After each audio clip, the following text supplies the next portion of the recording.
Hola cifreros, bienvenidos a otro episodio. El día de hoy vamos a hablar de las financieras y las arrendadoras, de cómo es que funcionan, cuáles son los mitos, cuáles son los peligros al invertir en estas inversiones o cómo podemos asegurarnos que estamos haciendo una inversión en una financiera correcta. Y bueno, para esto tenemos el día de hoy a Antonio Martínez, que es el director de una financiera, Apsara Financiera, y también estamos presentes Luis Salazar, Sofía Baroa, y posterior pasaremos a las cápsulas de la semana, la inversión de la semana, la noticia de la semana y la empresa de la semana. Así que comenzamos.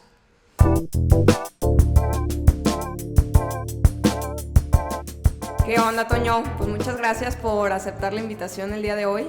Y queríamos hablar, ya hemos hablado muchas veces de los fraudes financieros, hemos hablado de cómo detectar todos estos Ponzis que han circulado y más precisamente en Guadalajara, la ciudad donde nos encontramos, pero queríamos a algún director o alguien que manejara alguna financiera para entender cómo es el modelo de negocio, cómo funcionan, si tiene que haber garantías, ¿no? Ahora sí que nos platiques cuáles son los candados que tiene que cuidar una persona al tener una financiera para este modelo sano, este modelo ideal que quieren todas las financieras, tenerlo muy presente para cuando te lleguen algunas otras opciones, tener comparativas y tener estos red flags que de repente pueden salir cuando te invitan a alguna inversión. Y bueno, pues quién más que alguien que lleva en la parte de créditos desde hace muchos años. Igual a mí me encanta tu historia de cómo iniciaste en este mercado desde que estabas siendo pues un gran líder en la venta de carros.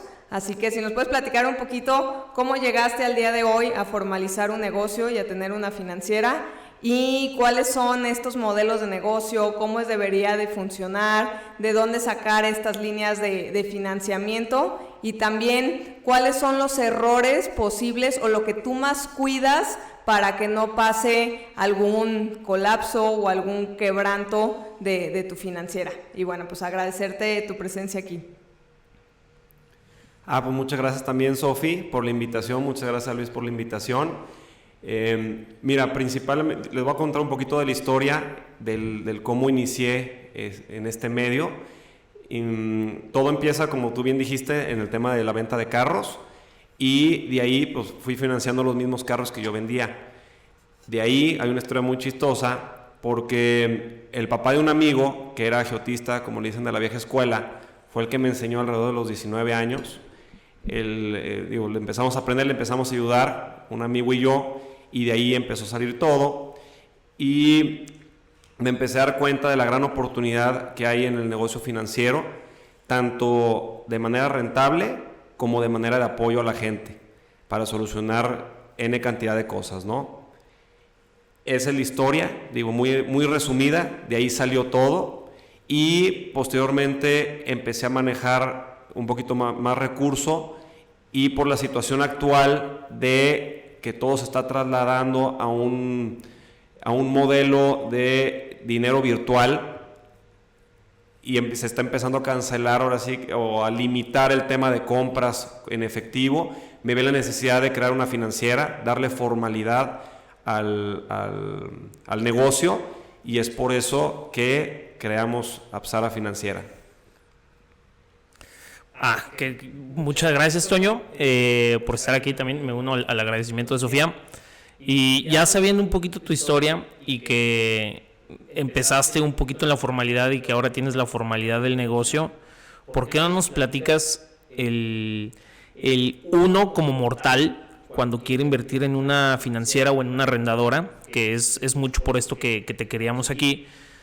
Porque muchos de los escuchas seguramente tienen dinero y hay mucha oferta, ¿no? O sea, hay mucha oferta en el mercado, que te invitan aquí, que te invitan acá, y son arrendadoras o financieras que realmente pues no sabemos, porque no son públicas, ¿no? Entonces no están publicando sus reportes trimestrales. Entonces, era que nos explicaras un poquito qué hay que tener en cuenta para tener la idea de que es una arrendadora o una financiera sana y que no nos están viendo la cara y que no estamos cayendo en un riesgo de fraude, ¿no? Que mira, a mí me gustaría empezar señalando que hay dos tipos de financieras.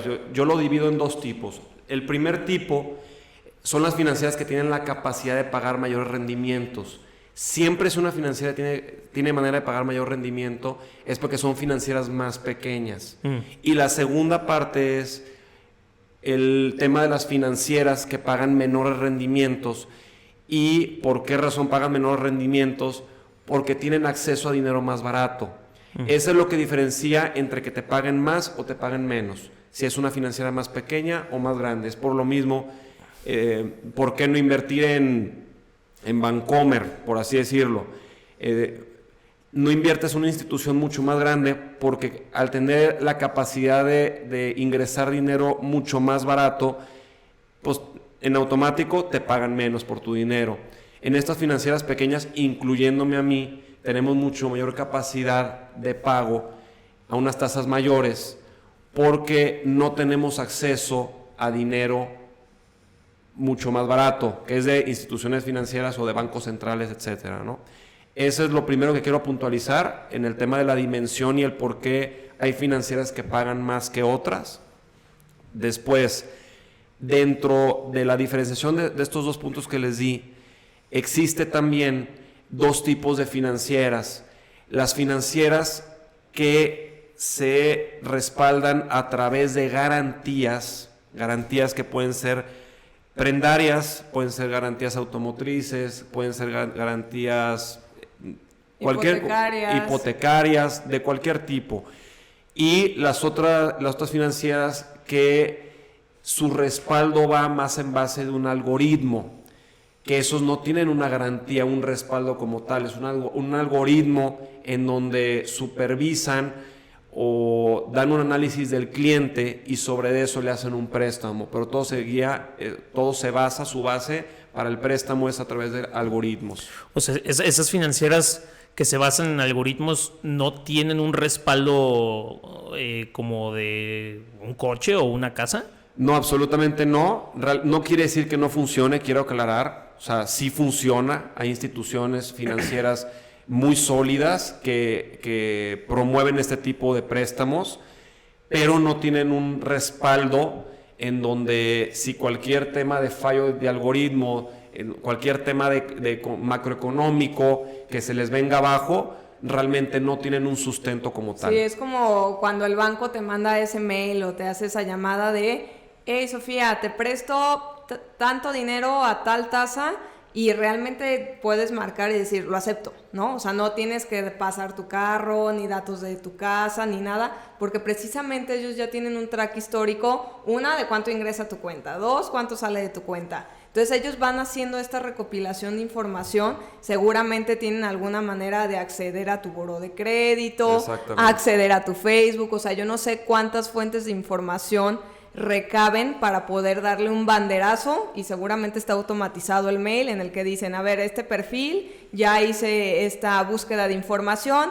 y me arrojó que sí le puedo prestar tanto monto a tanta tasa y simplemente te disparan un mail. Entonces yo creo que tanto esas que son un banco tradicional, como también el otro día hacíamos el intento en estas fintech que puede ser yo te presto, bueno, hay muchísimas en las que pues ¿qué te piden, no? O sea, ahí todas estas fintechs ahorita que están reguladas pueden prestarle a una persona hasta 350,000 pesos. Entonces, dentro de esos 350,000 pesos, como ellos se respaldan, es tal cual por agarrar su perfil, por agarrar su transaccionalidad. O sea, a la hora que tú haces como esta solicitud para ver si te prestan o no te prestan, te piden tu RFC,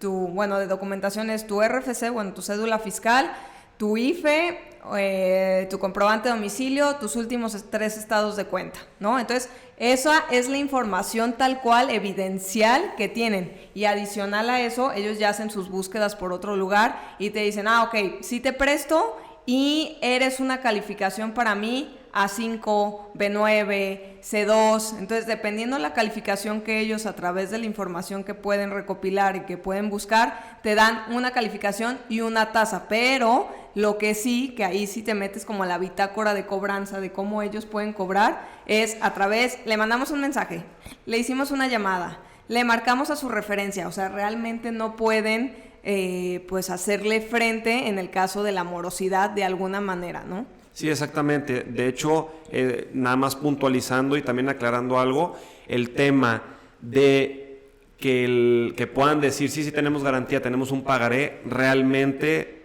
se los digo y cualquier abogado se los puede decir, tener un pagaré y nada puede ser prácticamente lo mismo, porque la dificultad de cobrarlo, aunque lo firmen, este tipo de financieras, si no me equivoco, hacen firmas ya a través de una plataforma, o también de manera física en algunos casos.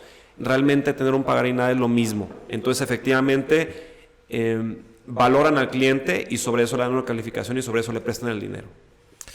Hablabas hace unos momentos de que unas financieras pagan más alto que otras. ¿Cuánto es alto? Y como segunda pregunta, ¿estas financieras que están respaldadas en algoritmos y que realmente no tienen garantías pagan más porque hay más riesgo o no?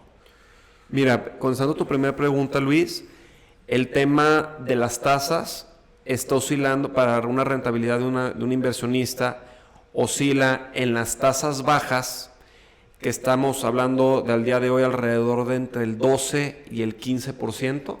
Anualizadas. Y unas tasas altas de una financiera, estamos hablando de entre el 15 al 24% anual.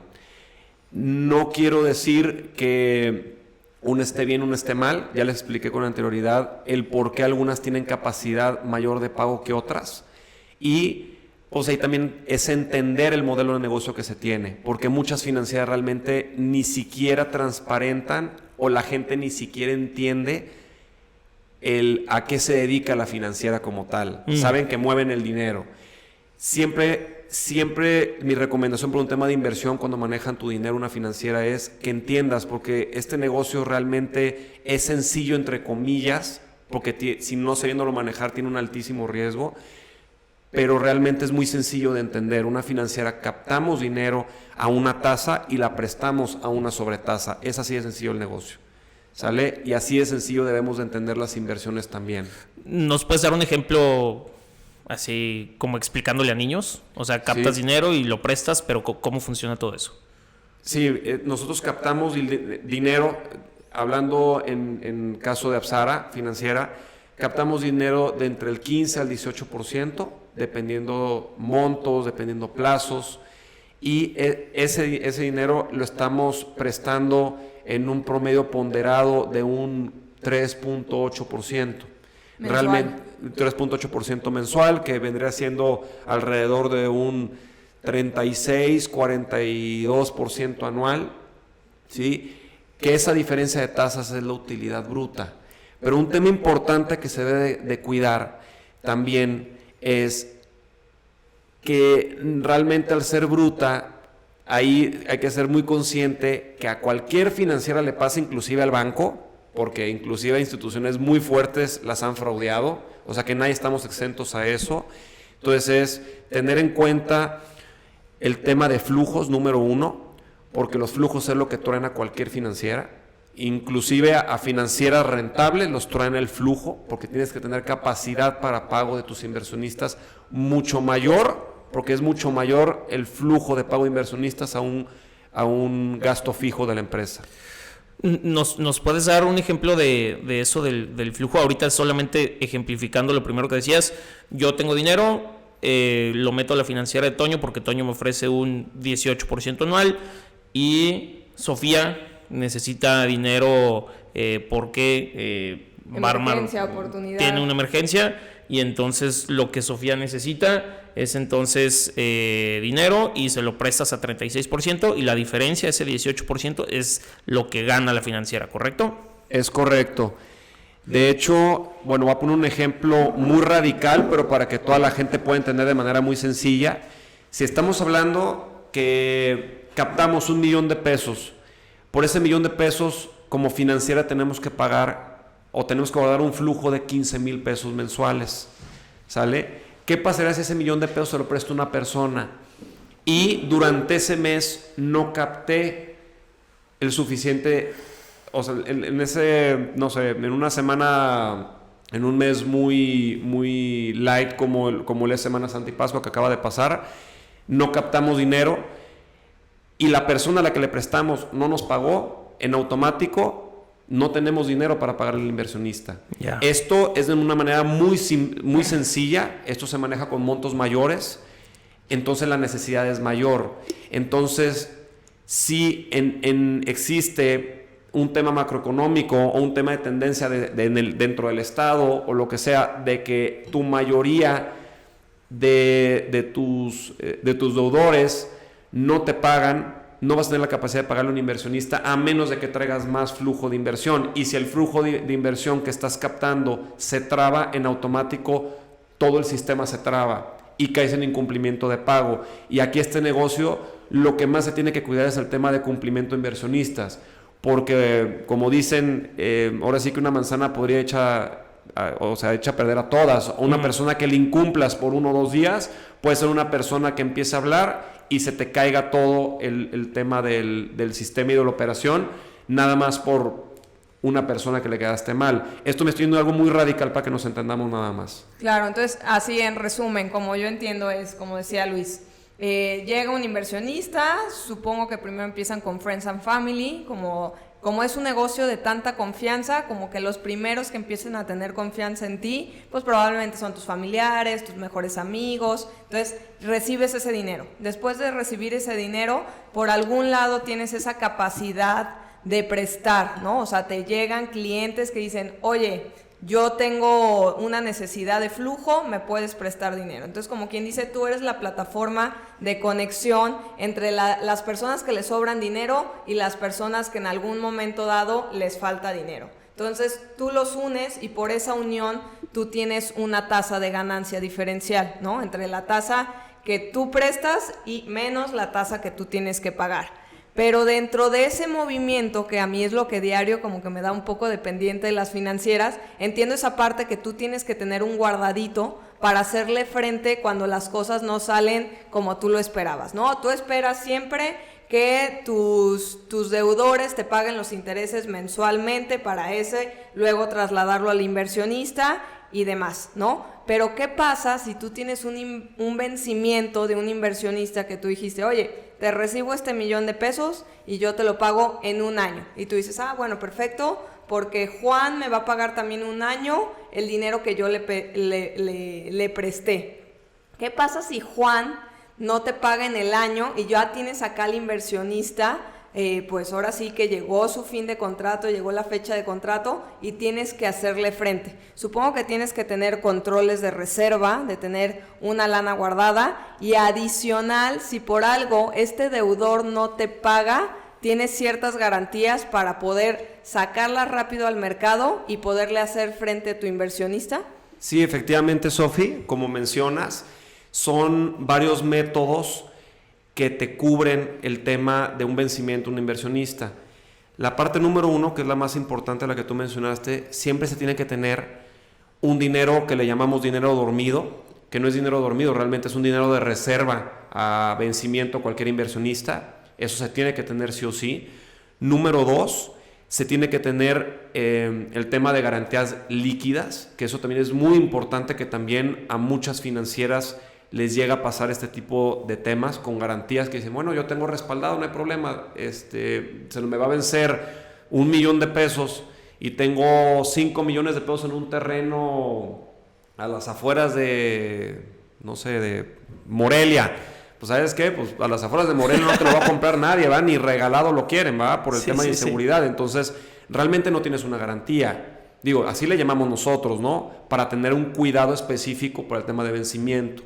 Entonces, puntualizando el número 2, es tema de garantías líquidas y un correcto control de flujo, es el número 3. Y número 4, no son 3, son 4 los que tomamos en cuenta. Más el cuarto es el tema de inversiones nuevas. Entonces, con esos 4 tú puedes dar cumplimiento a tu inversionista nuevo. Es como nos tenemos que cuidar. ¿Cómo? Porque esto suena muy bien, pero ¿cómo uno como inversionista que lo están invitando a meter su dinero en una financiera, cómo podemos tener esa transparencia? Al no ser entidades públicas, o sea, que no cotizan en bolsa y que no tienen la obligación estas empresas de estar publicando sus estados financieros, O sea, ¿cómo lo podemos saber? Que es una financiera sana, como decías, que maneja bien sus flujos, que tienen garantías líquidas, y bueno, estos 4 puntos que nombraste. O sea, ¿cómo podemos saber que una financiera es sana? Mira, un punto muy importante que yo siempre analizo en cualquier lugar donde vaya a invertir, o mis recomendaciones a cualquier persona que vaya a invertir, es: los red flags están por todos lados y es la misma forma operandi de toda la vida. O sea, realmente no cambia y la gente sigue cayendo. La gente sigue cayendo, ¿no? Un punto importante es, un red flag número 1 es el tema aspiracional. Venderte un tema donde los dueños o los accionistas o la gente que trabaja en la empresa, resulta que todos traen Audis, todos traen Porsches, todos traen Mercedes, todos traen Rolex, y te venden un tema completamente aspiracional.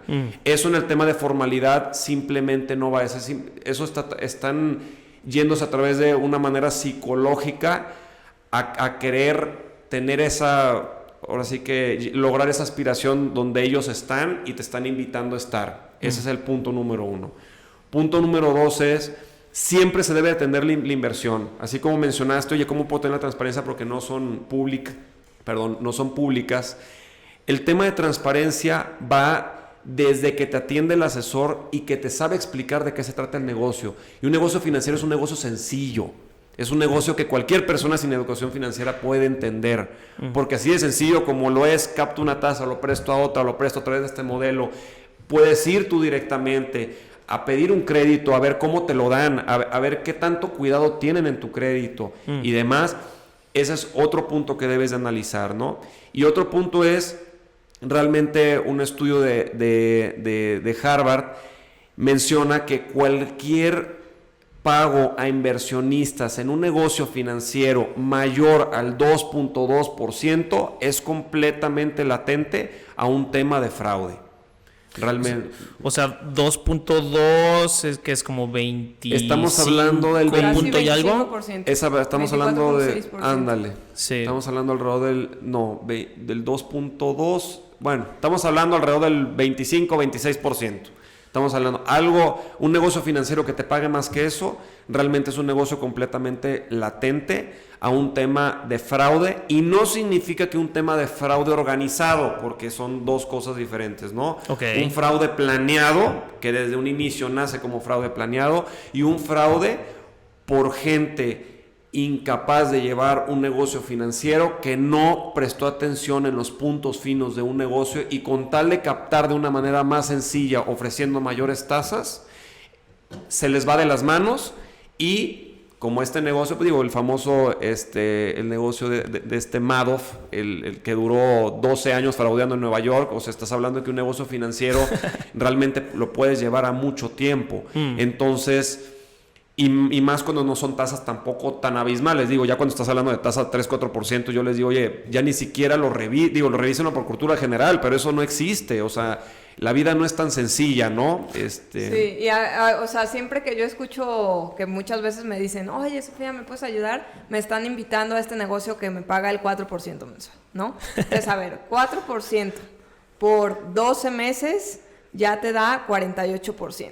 Entonces, si una empresa está dispuesto a pagarte el 48% anual, es porque al menos ellos tienen que ganar el 70%, el 80% anual para ellos quedarse con este margen que tú hablas, ¿no? De este modelo de decir, a ver, pues sí, yo le tengo que pagar a mi inversionista 50%, y adicional a eso, pues yo tengo que tener mi ganancia. Entonces tengo que ganar un 70%, un 80%, un 100% para que le pago a mi inversionista, y además tengo que pagar gastos fijos, tengo que pagar la renta, tengo que pagar al comisionista, tengo que pagar pues toda la operación. Entonces, crear un negocio que te pague el 100% anual, el 80% anual, la verdad es que pues es muy difícil, muy difícil conseguir, ¿no? Y siempre está la teoría, bueno, yo he escuchado mucho por ahí, de no, es que él presta el 8. Entonces, como él presta el 8, entonces a mí me paga el 4. Entonces, ahí ya, si escarbas un poquito más en el modelo de negocio, lo que te debes de preguntar es, pues, ¿a qué personas les presta el 8% mensual qué tipo de cliente es, le está dejando garantía, no le está dejando garantía, porque una persona que acepta un préstamo al 8% mensual, seguramente es porque su buró de crédito ya tiene un historial fatal, nadie le quiere prestar, tú eres su última opción, probablemente está tan atorado que está agarrando el dinero, pues el único dinero que le sueltan. Entonces normalmente esas personas, o si por algo alguien está recibiendo un préstamo al 8, es porque ya trae un vicio o un ciclo de flujos pues bastante madreado, entonces sería difícil recuperar esa cartera. Entonces yo siempre trato como, a ver, te está pagando esto, pues ¿cuánto tiene que ganar él, no? Para que más o menos el modelo de negocio haga sentido. Sí, mira, también dando un comentario acerca de lo que mencionas, del tema de, a ver, viéndolo de manera sencilla, captan al 4, prestan al 8, tienen 4 de rentabilidad, suena lógico el negocio, puede sonar lógico el negocio, porque realmente pues dices, bueno, tengo el 4 adicional, pero hay que poner atención en varios puntos, hay que vernos un poco, aquí sí tenemos que escalar de verlo de manera tan sencilla a echarle un poquito de cabeza. Están pagando el 4%. Cualquier persona cualquier financiera que capte o acomode dinero, paga comisiones, ¿sale? Entonces del 4% en comisiones no se les va a ir menos del 1-2%, porque aparte en este tipo de financieras pagan mucha comisión. Entonces estamos hablando del 1-2%, estás hablando entre el 5 y el 6% que ya se te fue. ¿Qué quiere decir te queda? Entre el 3 y entre el 3 y 4%. Entre el 3 y el 2%. Entre el 3 y el 2% exactamente, para poder jugar. Ahora, de entre este 3 y 2%, quítale todos tus gastos, ¿sale? Más aparte, esta gente al vender aspiración, obviamente es gente que gasta bastante lana, ¿no? O sea, no tienen una estructura, tienen una estructura financiera de alguna manera para poder llevar estos modelos a cabo, pero no tienen una estructura financiera para realmente poder cuidar el dinero. Entonces, de eso se va una gran parte a la vida cómoda y de lujos de esta gente, porque es lo que está vendiendo. Quítale otro tanto, más aparte quítale tanto que son de errores que te fraudien, errores que no te paguen, errores que confiaste en X persona y te hizo una mala jugada. Entonces realmente las tasas te terminan quedando de nada. Ahora, supongamos que sí prestaron con una garantía y quitan la garantía. Las garantías realmente les debes de dar, cuando son garantías, cuando no son líquidas ni nos metamos en eso, pero cuando son líquidas les debes de dar entre 2 y 4 meses de plazo en poderse vender. 4 meses de plazo a vender una garantía en donde esos entre 2 y 4 meses de plazo que te está cobrando intereses, te está costando intereses de parte de los inversionistas, ¿en dónde está el negocio? No tiene razón de negocio. O sea, entonces realmente, aunque suena de inicio sencillo el negocio, si me dices, oye, esta persona que no tiene estructura financiera, nada más es mi conocido, y pues fíjate que como la vieja escuela presta en la calle dinero a sus conocidos y me dice que presta al 4, me pide al 4 y presta al 8, pudiera creerte un poquito más y no, porque es altísimo riesgo, ¿no? Pero realmente es imposible generar una estructura con eso, ¿no? Buenísimo. Y yo de la última duda que tenía es, yo como inversionista, ¿cuál es el mejor vehículo, por hablar de contrato, pagaré, que me den una garantía a mí? ¿Cómo le puedo hacer yo para sentir un poquito más de tranquilidad? Y digo, esto siempre entendiendo que dependiendo la tasa que tú estás esperando recibir, pues es como va subiendo el riesgo, ¿no? Si yo me voy a CETES, pues que tengo casi absoluta certeza que voy a recibir mis intereses de vuelta, pues traigo una tasa del 11. Entonces, conforme vamos subiendo la tasa, tengo un poquito más de riesgo, ¿no? Pero si me quiero aventar ese riesgo, ¿cómo puedo tomar ese riesgo de una manera más controlada y administrada? Mira, principalmente, como punto número 1, es definitivamente conocer en dónde estás invirtiendo y qué están haciendo, que realmente tú conozcas y entiendas qué están haciendo, que más bien sea un tema de yo no me voy a poner a hacer lo mismo, pero si quisiera, sí lo entiendo y lo pudiera hacer. Eso es punto número 1, conocer qué están haciendo con tu dinero. Y punto número 2, realmente va a ser muy complicado que una una institución financiera realmente te da algo de garantía, pues no te van a andar dando, mira, invierte dinero y te doy carros y casas, pues no, porque eso es lo que yo recibo como institución financiera. Entonces, el tema de un contrato realmente es lo que hay como un tema de respaldo, pero el tema del contrato, sea una institución formal o no formal, aquí más bien en el punto de conocer el tema de dónde mandan tu dinero. Okay. Sí, tiene que tener un contrato definitivamente, o sea, no puedes de nomás por mutuo, un pagaré. Exactamente, un contrato, mutuo, pagaré y demás, es lo que se puede tener, pero más allá de eso, es un tema de conocer quiénes son, qué están haciendo, cuáles son los líderes y que no toquen ninguno de los red flags de los que ya hablamos, ¿no? Va. Oye, me gustaría saber hacia dónde va Apsara, hacia dónde va tu financiera. Sé que comenzó con Friends and Family, pero normalmente las financieras que están tomando esta formalidad se dirigen a una SOFOM, supongo que este pensamiento es porque puedes tener líneas de crédito un poquito más baratas. Entonces, igual que nos compartas hacia dónde va tu dirección.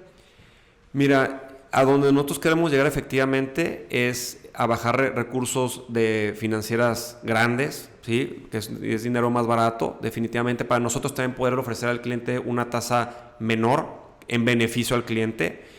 Ese es nuestro principal foco. Realmente Apsara Financiera siempre se va a enfocar en el trato personal, de trato muy personalizado, por así que una financiera boutique, por así decirlo, porque si no nos queremos salir de este esquema en llevar una financiera a que sea un número más, por así decirlo, porque sí nos gusta realmente darle asesoría a la gente, porque hay mucha gente ahorita con tanto, como bien dijiste, con tanto fraude que hay y con tanta gente que está jugándole al agiotista, que no es gente realmente de fiar, estamos intentando realmente tanto educar a la gente como cuidar a la gente que les prestamos dinero, porque realmente nuestra intención jamás es ir tras una garantía, sino que salgan de un apuro y seguir caminando. Pero sí, efectivamente es llevar a Apsara a poder bajar dinero de fondos más barato para poder transmitirle ese beneficio al cliente y no perder nuestra esencia, que es trato personalizado y asesoría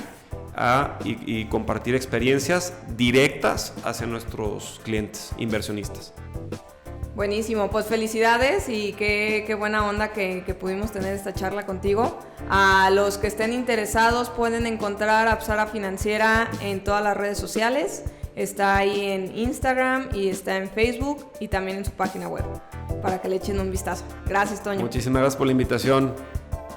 Muchas gracias, Toño, y no nos despedimos porque pasamos rapidísimo a las cápsulas de la semana. No se vayan.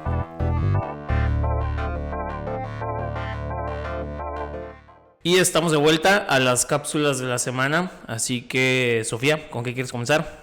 Pues quería comenzar, hoy iba a ser el lanzamiento, de hecho hace un par de horas anunciaron que se cancelaba, pero SpaceX iba a lanzar como el primer prototipo que se llama Starship y era un cohete totalmente distinto, que sí como que iba a marcar una pauta del humano en Marte o de estos viajes de turismo hacia el espacio, y bueno, todavía no sabemos bien las razones de cancelación. Pero como que luego dije, y a ver, SpaceX, ¿cómo gana dinero? Y me quise meter un poquito a su estructura, a su modelo de negocio. Y digo, finalmente es una empresa privada. De hecho, es la segunda empresa privada más grande del mundo. La primera es ByteDance, que es la empresa dueña de TikTok. La segunda es SpaceX. Y la tercera es Shane, ¿no? Wow, sí. Entonces, con los pocos datos que pude encontrar y mucha de la fuente de información que también encontré fue de white paper de esta empresa mexicana del norte que hace pues muchos estudios sobre empresas nacionales y también internacionales. Y bueno, ¿cómo hace SpaceX dinero? Un poquito para la historia de SpaceX. Esta es una empresa privada que funda Elon Musk en el 2002 y ahorita ya tiene como una amplitud o más maneras de generar dinero. Una que igual y no es tan relevante, pero yo creo que ya tiene cierto peso, es el merch que vende en su página, ¿no? Si ustedes se meten a SpaceX pueden encontrar sudaderas, playeras, pósters y tazas, digo, toda esta... ¿Tienes de pura casualidad cuánto generan de venta ahí? No hay manera de saber porque ves que estos... es que no es privada, es empresa privada, no es pública. Pero seguro bueno, varios millones, ¿no? Pues seguramente hay seguro. muchos clics de compra en ese e-commerce.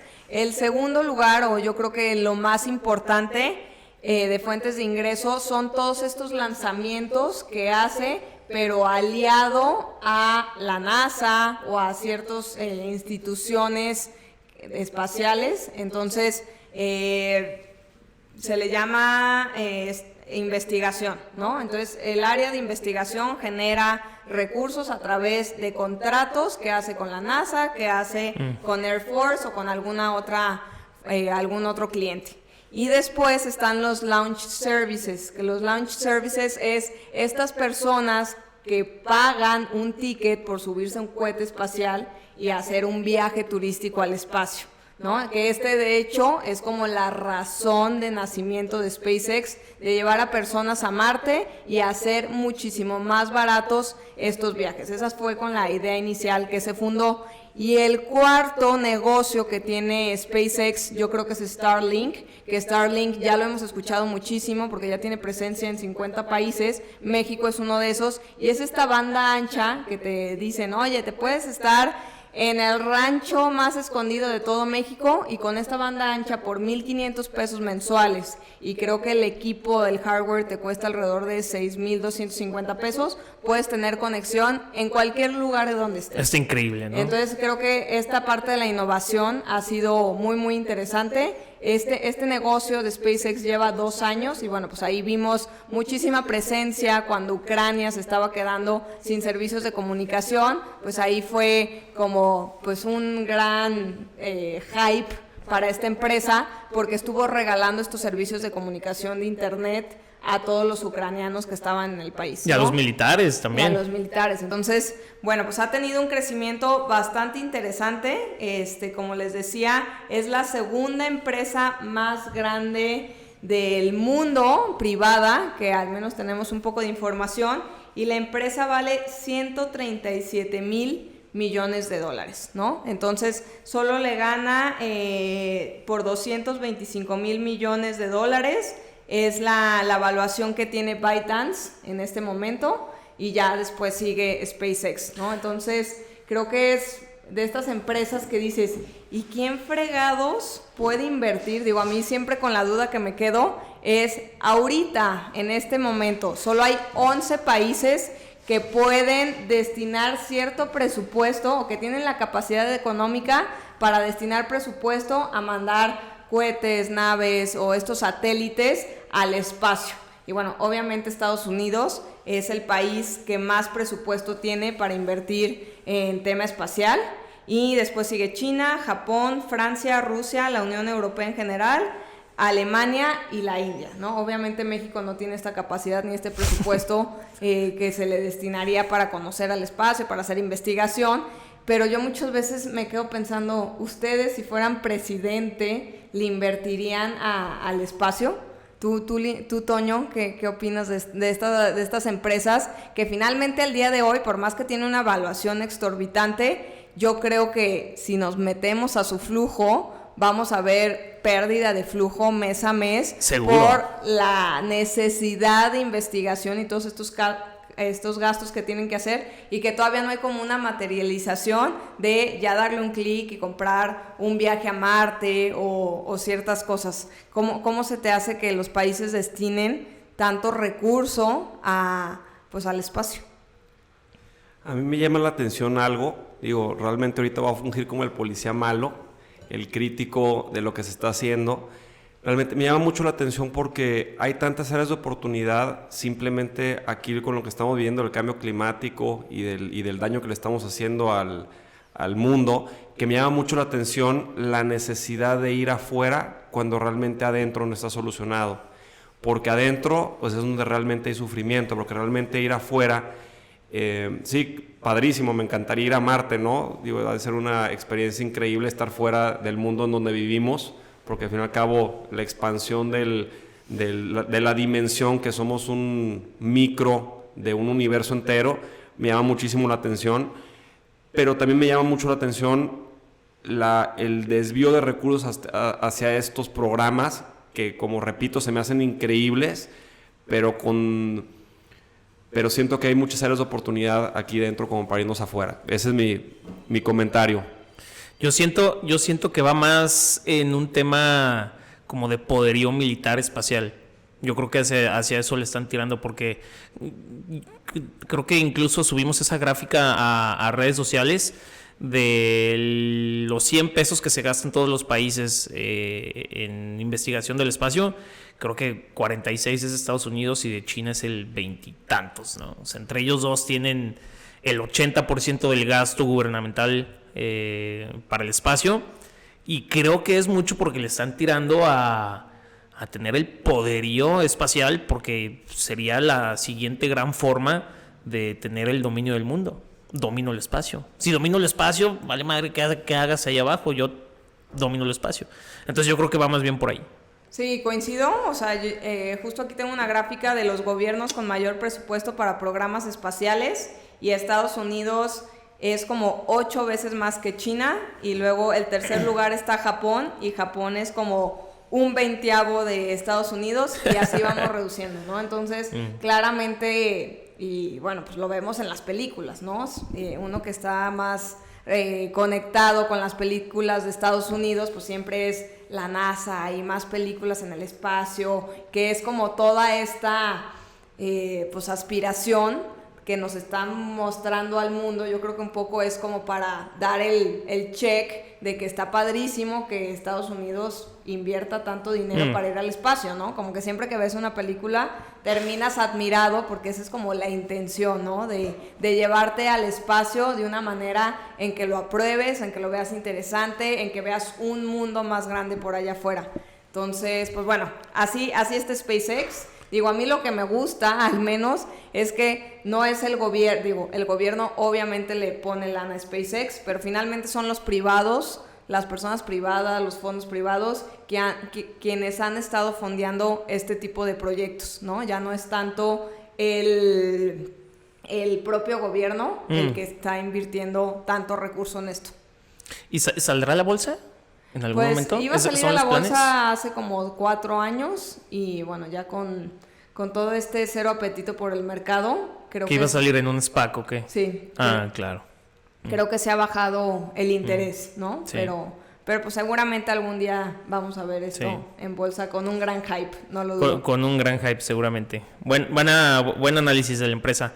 Yo quería traer la noticia de la semana, que también pudiera ser la inversión de la semana, y es, salió hace poquito el tema de Iberdrola. Bueno, todos supimos que Iberdrola le vendió a la CFE 13 plantas de generación eléctrica. Incluso bueno, a la CFE vía un fondo privado. Sí, de hecho el fondo privado va a ser el dueño de las plantas y le va a rentar a la CFE el uso de las plantas para que pueda presumir que la CFE está generando más del 50% de la electricidad en México. O sea, la CFE no es dueña, pero la CFE opera. Pero le va a pagar una renta a este fondo, porque al final el fondo fue el que bajó el recurso para comprar las plantas Iberdrola. Okay. Fueron $6,000 millones, ¿no? El gobierno sacó su bandera de autosuficiencia energética, ya saben, ¿no? Creo que fue como 4 días después sale Lula da Silva, que es el presidente de Brasil, con Ignacio Galán, el mismo que sale con AMLO anunciando que van a hacer la venta de estas plantas. Y anuncia con Lula da Silva que va a invertir $5.8 mil millones en Brasil en generación de energía renovable y verde, ¿no? Okay, entonces va a agarrar el dinero de México y lo va a llevar a Brasil, donde sí tiene un poquito más de... Exacto, y que fue justo la crítica que decíamos, que como que Iberdrola con todas las reformas energéticas como que dijo, ay güey, ¿sabes qué? Ahí te van tus plantas. O sea, ahí te van las plantas, dame mi dinero, yo ya me voy a otro país donde sí quieran inversión privada. Y literal, 3 días después se fueron a la expansión en Brasil. Y todo ese dinero que salió de México lo van a invertir en Brasil. Y lo van a invertir en expansión, en transmisión, en generación de... Y sobre todo va muy enfocado en generación de energías limpias y renovables. Y pues aquí yo siento que el ganón fue Brasil, ¿no? Claro, ¿Cómo lo ves? digo, creo que el ganón fue Brasil y pues de cierta manera el perdedor Iberdrola. O sea, qué bueno que tuvo un cash out, viéndolo desde el lado privado. ¿Pero por qué perdedor Iberdrola? Porque estuvo aquí sentado y dormido 8 años con ese dinero sin que sí. pudiera hacer absolutamente nada, Sí. ¿no? O sea, le cortaron sus contratos a Iberdrola con las empresas privadas porque pues te ponían limitantes, ¿no? Tú no puedes repartir energía sino esto. O sea, finalmente lo ahorcaron, sí. le cruzaron las manos y digo, qué bueno que va a tener una salida. De hecho, ahí estaba viendo cómo estaba subiendo la acción de Iberdrola tras estas noticias. Y aunque no representa mucho de su PAI México, no representaba mucho de su PAI México, creo que es alrededor del 8%, pues mira, si ese 8% va a estar dormido y en un cajón y con limitantes y con pleitos y con, de hecho fue bastante mediático, yo me acuerdo que en las mañaneras muchas veces salió el nombre de esta empresa, sí. Obviamente con un sesgo negativo, claro. Pues ya, decir bye a los problemas, me voy a un país, a una economía que sí está buscando el progreso energético y que va de acuerdo a mis lineamientos, pues bye, ¿no? Sí, ahí estaba yo viendo, no, yo creo que el gran perdedor fue México, o sea que se está perdiendo de esa... Estoy de acuerdo con eso también. ¿No? Sí, realmente con el tema energético, desafortunadamente a los lineamientos o a la visión que tiene el gobierno actual, sí nos estamos quedando sumamente atrás, y el seguir apostando en realmente en combustible o en electricidad o en cualquier tema energético que sea, pues ahora sí que fósil. Digo, número uno, el tema hablaba anteriormente del tema de la degradación que está teniendo el mundo, y estarle apostando a este tipo de energía y estarnos quedando atrás cuando todos los países primermundistas, y no nomás primermundistas, realmente países que no tienen el recurso pero están queriendo tener cuidados especiales hacia el medio ambiente, y nosotros todo lo contrario como mexicanos, realmente a mí me preocupa demasiado, ¿no? Y me preocupa demasiado el ver la raíz de esto. ¿Por qué? Porque qué intereses realmente tiene el gobierno actual por frenar el tema de la evolución energética y darle fuerza a algo que pues ya va de salida, ¿no? Sí, yo coincido totalmente contigo, solamente no coincido con el tema de que va de salida. Yo creo que sí, el tema de la energía fósil va a durar fácil unos 50, 70 años más. Todavía somos muy dependientes de la energía fósil. Ahora, 50, 70 años es de salida. Sí, pero todavía la necesitamos. O sea, por supuesto. Pero lo que sí está mal es que esas inversiones privadas que están pues mirando un poquito más a largo plazo, pues ya no las vamos a tener. Y la CFE y Pemex no van a invertir en este tipo de energías porque de por sí no pueden con la fósil. Imagínate con estas nuevas energías y pues todo este dinero que se fue de México, por así decirlo, se va a Brasil a inversión. Ahí estuve leyendo, van a ser granjas solares y también marinas eólicas, ¿no? Y con eso van a abastecer no sé qué tantas millones de personas con energía limpia, ¿no? Y pues son proyectos chidísimos, ¿no? Que seguramente no van a desplazar ahorita ya a las energías fósiles, pero que sí en el mediano, largo plazo, en 50, 70 años, pues igual y Brasil ya genera la mitad de su energía eólica marina, ¿no? Algo así. De acuerdo, si no me equivoco, estamos hablando que el gobierno de Estados Unidos está proyectando que en 40 años, y esto me lo traje de acuerdo de un programa gubernamental de Estados Unidos, en 40 años van a tener 0 emisión de dióxido de carbono. Wow. Estamos hablando en 40 años. ¿A qué voy? Vuelvo a repetir el tema de salida. Sí, efectivamente, todavía somos muy dependientes y no va a cambiar de la noche a la mañana. Todavía nos hacen falta, pues igual no nos toca verlo por completo a nosotros, pero una realidad es que estos movimientos, estas transiciones son tan robustas que las tienes que iniciar realmente 50 años atrás. Claro. ¿Me explico? O sea, y es eso, digo, así que... No, coincido. Y bueno, sumándome a sus últimos comentarios, sí, y a mí lo que no me parece tan padre es que obvio se festejó, no sé, la bienvenida del flujo de Tesla en Monterrey. Wow, pero realmente está saliendo la misma cantidad más. y no se dijo nada, o Más. hasta un poquito más, Sí. ¿no? Dinero que ya estaba aquí en México y dinero que de alguna manera no se ve como salida porque realmente un fondo privado se lo va a como compensar, pero igual ese fondo privado pudo haber hecho otras 15 nuevas plantas de energía. Claro. ¿no? Entonces podríamos tener 28. Porque, porque en eso está enfocado ese fondo. Es Mexican Infrastructure Partners. Mexican Infrastructure Partners. Es un fondo privado que se dedica a financiar al gobierno en temas de infraestructura. Pues está toda madre. Y bueno, ya... Pero bueno, para cerrar con veremos, sí. noticias no tan malas, empezaron ya los reportes trimestrales del primer trimestre del 2023. Buenas noticias. Y obviamente el más esperado, pues era cómo le están yendo a los bancos, ¿no? A ver, con toda esta crisis financiera, ¿van bien los bancos, no van bien los bancos? Y el que encabezó, de los primeros que empezó a reportar fue JP Morgan, que reportó el viernes, y reportó una utilidad un revenue del 25% mayor año contra año. ¿Y a qué se debe?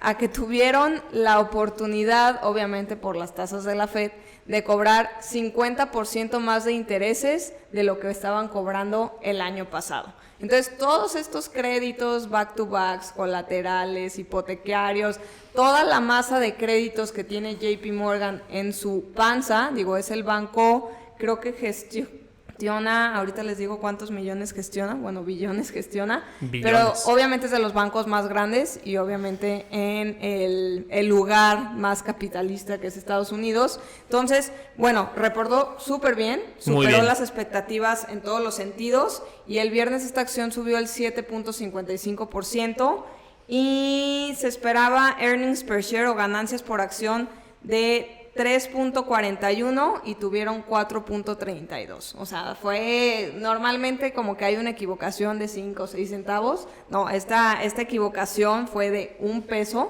que fue bastante. Entonces, pues al menos al final el CEO, que se llama Diamond, cerró con un comunicado de decir, a ver, no estamos en la misma situación de 2008.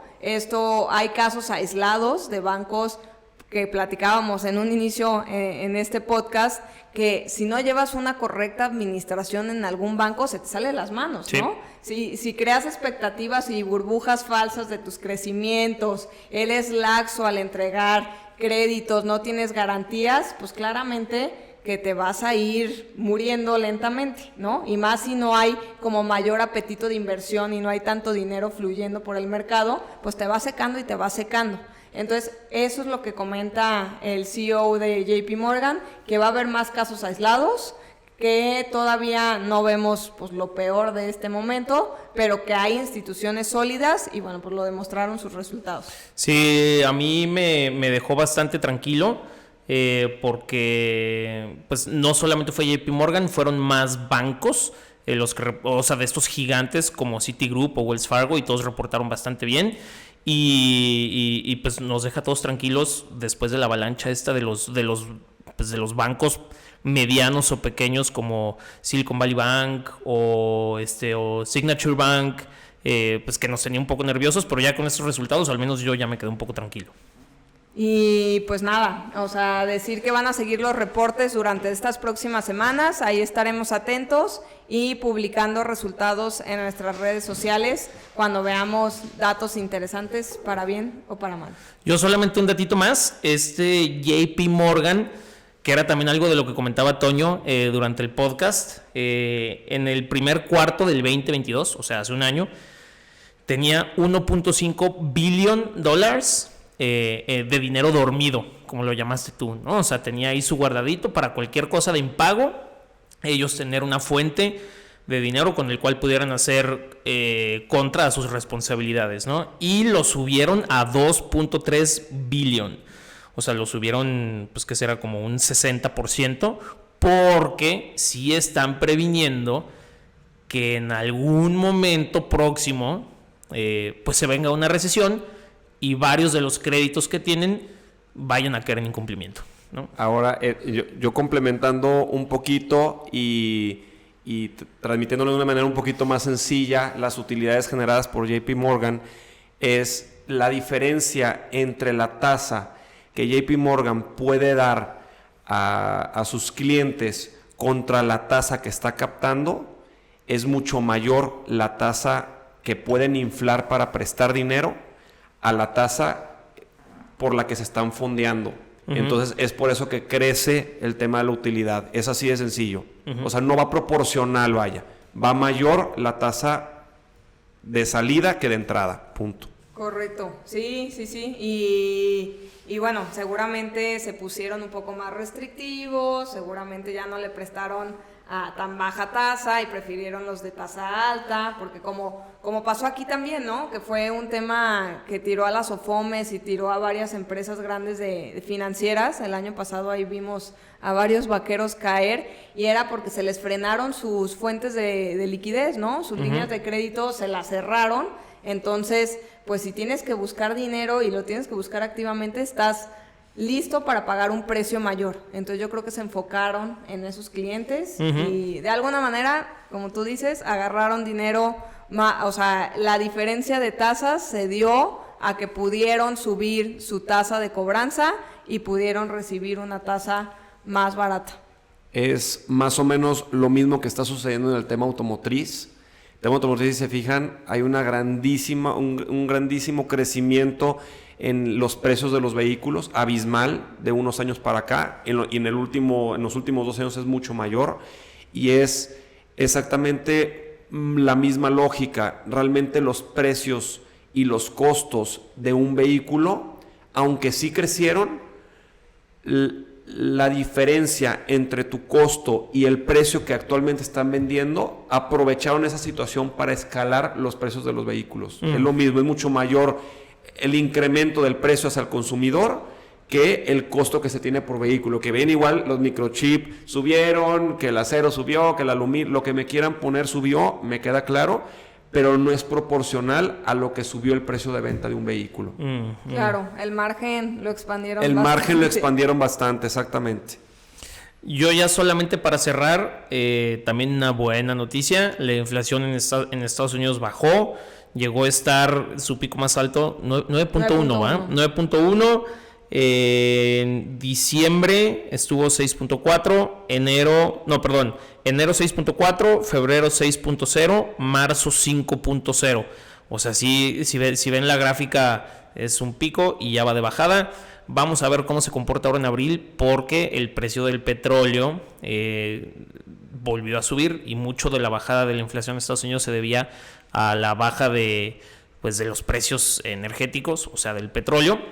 Entonces vamos a ver cómo se comporta en abril, pero al menos muy buen dato y que da perspectiva a que en algún momento mediano plazo la Fed pueda comenzar a bajar las tasas y se acabe esta masacre financiera, ¿no? De subida de tasas. Claro, pero yo creo que va a ser precavido, va a esperar que realmente sea un dato constante y no se puede anticipar nuevamente a bajar las tasas sin ver qué son realmente estos cuestiones, si son de corto plazo o si son más de largo plazo. No, sí, pero es una buena noticia, ¿no? Claro. Pues bueno, gracias a todos los cifreros por escucharnos. Nos escuchamos la próxima semana. Y pues cualquier dudita, ya saben que siempre tratamos de contestar ahí por el inbox. Saludos. Toño, muchas gracias por el tiempo y mucho éxito en Apsara. Muchas gracias a Luis y Sofi por la invitación. Y bueno, aquí estamos al pendiente.